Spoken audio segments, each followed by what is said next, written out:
খেজুর একটি জনপ্রিয় এবং পুষ্টিগুণে ভরপুর ফল যা বহু প্রাচীনকাল থেকেই মানুষের খাদ্যতালিকায় রয়েছে। এতে প্রচুর প্রাকৃতিক চিনি, ফাইবার, ভিটামিন বি6, পটাশিয়াম এবং আয়রন রয়েছে যা শরীরের প্রয়োজনীয় পুষ্টি সরবরাহ করে।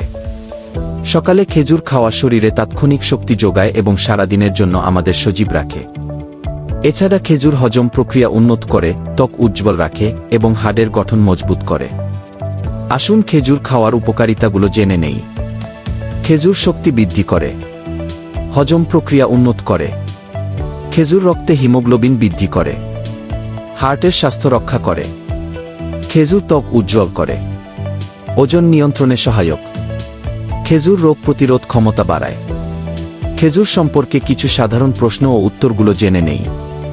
খেজুর কি ওজন বাড়ায়? না, সঠিক পরিমাণে খেজুর খেলে ওজন নিয়ন্ত্রণে সহায়ক হতে পারে। ডায়াবেটিস রোগীদের জন্য খেজুর কি ক্ষতিকর? ডায়াবেটিস রোগীরা পরিমিত পরিমাণে খেজুর খেতে পারেন, তবে অতিরিক্ত খাওয়া উচিত নয়। খেজুর একটি পুষ্টিকর ফল যা শরীরের বিভিন্ন প্রয়োজন পূরণ করে এবং শক্তি যোগায়। এটি হজম প্রক্রিয়া উন্নত, ত্বক উজ্জ্বল এবং হৃদরোগ প্রতিরোধে সহায়ক। তবে খেজুর খাওয়ার ক্ষেত্রে পরিমিত মাত্রায় খাওয়া উচিত, যাতে এর পূর্ণ উপকারিতা পাওয়া যায় এবং পার্শ্বপ্রতিক্রিয়া এড়ানো যায়।